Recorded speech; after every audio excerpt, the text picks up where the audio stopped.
Grundy is the editor-in-chief of the Hong Kong Free Press. He spoke with us earlier today. Very heavy atmosphere still here in Hong Kong. Well, this is a huge estate of 8 towers. There are 2,000 units across 31 floors. You know, Hong Kong has among the highest population densities in the world, people living on top of each other in these beehive-like towers. And it was home to 4,000 residents that are now displaced and are staying in temporary accommodation. 7 of these 8 towers at this complex were affected, and the police have now searched 5 of them. They found 8 bodies today, and a Tier 4 police officer talking about a scene of complete devastation. The last 2 towers that they're looking at now might take 3 weeks to search, if only because it's so dark and the situation in there is so grim. Regret to report that some of the residents literally reduced to ashes, and so may be hard to identify, but there are still people holding out hope, and we have about 30 still unaccounted for. I mean, grim really is the word. There was speculation last week that bamboo scaffolding was the cause of the fire. What are officials saying about that now? Yeah, so I think Hong Kong moved on from that quite quickly. It is not really being pointed to as a cause of the spread of this fire. There have been different analysis and investigations over recent days. They have settled on the styrofoam that was flammable and put onto windows, which is not within fire safety requirements. And just in the last few hours, we've heard that the netting, a lot of that is used on the outside of the scaffolding, was not fire retardant. In fact, what happened was that on the lower floors, that netting seemed to be okay.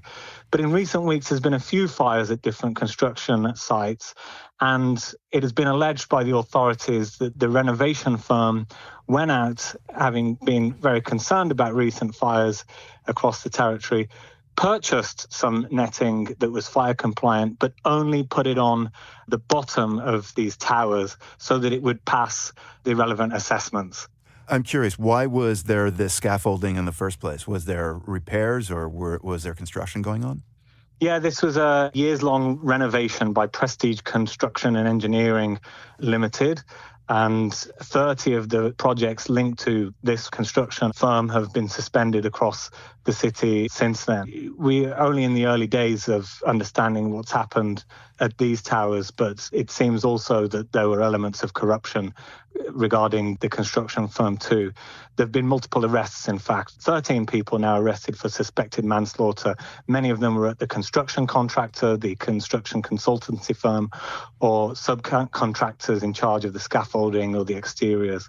And the anti-corruption watchdog has made 12 arrests. So 12 of these 13 people have been arrested twice, once by the anti-corruption watchdog and by the police. And what are police saying about the suspects in these arrests and the investigation and the cause of the fire so far? Anything? No, that's all we have at the moment. I'm not sure we've even seen them in court as yet, but we've also had some arrests, of course, for sedition. Sedition, explain. So quite separately to the cause of the fire, there was a student who was arrested for alleged sedition on Saturday in relation to the blaze, in the sense that he was handing out leaflets calling for the government to be held to account, for them to launch an independent investigation. But the government do have some jitters about finger pointing at the authorities here, as you often see in mainland China. Beijing itself has actually threatened so-called anti-China disruptors, as they say, using the fire to incite resentment against the government. So in all this, we know of 2 arrests for inciting hatred against the government, and the student as well, who may have been arrested for a similar offence. Right. If that was the case for the student, I mean, it does seem like an especially vocal expression of anger. What has been the general public reaction in Hong Kong to this whole fire? Well, you go down there and there certainly is. There's grief, there is anger, and there are questions about the government in the sense that they are supposed to enact and regulate these things. And there was an inspection of this very complex just a week before the fire. Now, this is the first time any kind of tragedy has happened like this in Hong Kong since the 2020 security law was enacted, and another local security law in the last year or 2.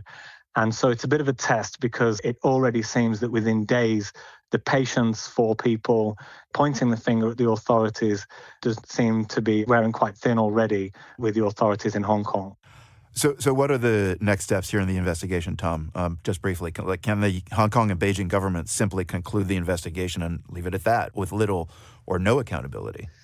Well, the arrests happened quite quickly, certainly more quickly than in the UK when there was a similar incident at the Grenfell Towers.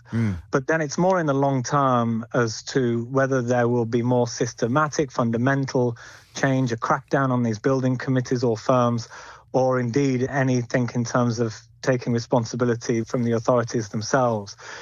Bear in mind also, the government, just in the last day or two, has decided that it is going to proceed with its Patriots-only election, where the candidates are pre-selected.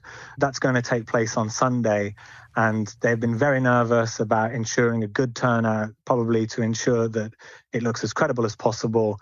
But the government is pressing forward with that. But like I say, it's a very restricted election, so who knows what appetite these incoming patriotic lawmakers will have for really digging down into some of the root causes of what may have laid the ground for this kind of incident to happen.